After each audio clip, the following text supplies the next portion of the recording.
I've been really enjoying my anxiety videos, sharing with all of you the different things that have really made an impact in my life. So if you missed it, it was a bonus video, and it was, what do you do when you wake up first thing in the morning and have anxiety? So the next one is, what do you do when you go to bed at night and you have anxiety? Or what do you do when you suffer from anxiety and you're in the public and everybody is watching you? So that is something that I've often feared. You know, what would I do if I had a panic attack in public? How in the world would I cope with that? So let me share with you a little bit. These are unedited videos. These are morning videos. These are just a bonus video for all of you. For some people who want to hear more of a personal side of me, where I'm not doing so much, but just talking. Let's start with the nighttime. So let's say that you become really stressed at night, and nighttime is very hard. Now, if you have problems sleeping, a lot of you do. I sometimes have trouble sleeping. This isn't really about that. This is about your anxiousness and about feeling anxiety. One of the major things that has helped me with all of this is not having the blue light of the computer or your phone on right before bed. So what I do now is, and it's been about 4 months, I generally turn off my computer about an hour to an hour and a half before I go to bed. That has really made a big difference in my life. So I'm not watching social media up until I go to bed. Another thing is, I give myself feet massages. I like to put lotion on, and it's organic lotion. I like to just massage my feet before bed, and that really helps relax me. I read a book that is very, I wouldn't say boring, but I like to read a book. I like to read a book that is more like Little House on the Prairie, something very benign. I don't like reading any kind of murder mysteries. Well, I don't read that kind of stuff, but you know what I mean. It has to be something that helps you get sleepy. Now, there are other things I do. I also listen to audio, stories that I'm not watching the blue screen. So our son, many years ago, gave me a little iPad, and there are programs called Get Sleepy. And I will close the iPad so I don't watch anything, and I listen to a story before bed. That has really helped me. I often listen to children's nighttime stories. Sounds childlike, I know, but it does really make a difference. Just listening to something, or listening to music, or like very soft music, or listening to the ocean and things like that.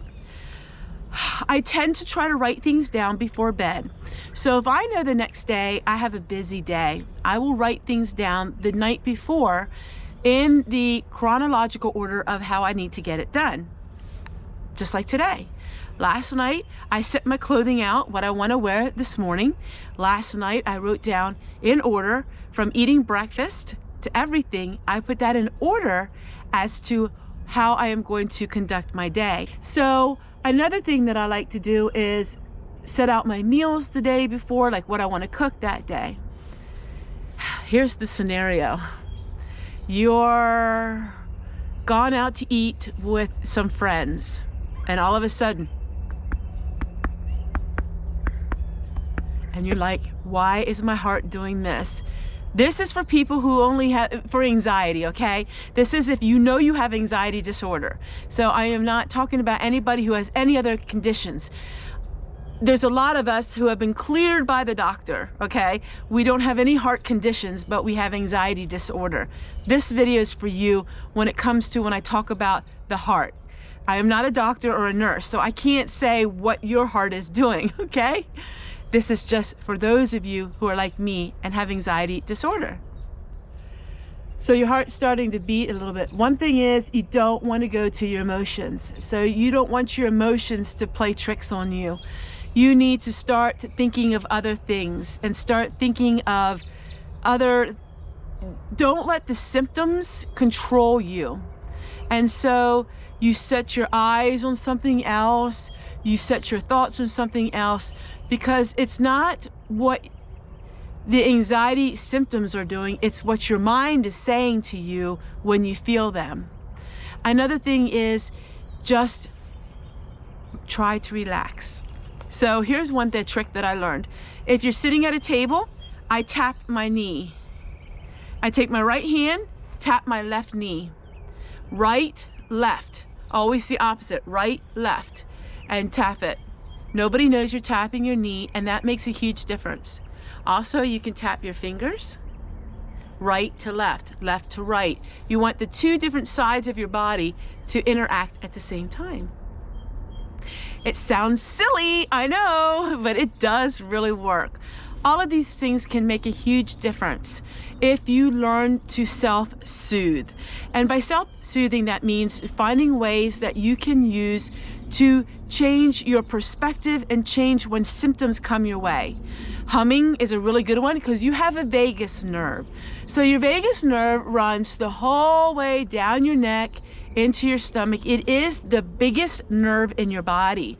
And sometimes when people are very tight and they're just have a lot of stress, you can actually affect your vagus nerve. But humming, it stimulates the vagus nerve. And what I'm working on is having a strong vagus nerve core. Look it up if it's something that you have not heard about, because it can make a big difference in your life. So I'm going to keep sharing with you tips and tricks in the morning videos just to help you maybe take notes on it, because it really has made a difference in my life, and I am continually learning all of these new skills, and it's helping my anxiety levels go way down.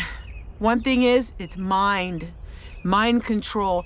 Do not let your mind run away with symptoms that you are feeling when you know it's anxiety, because it's the mind that plays tricks on that body of yours.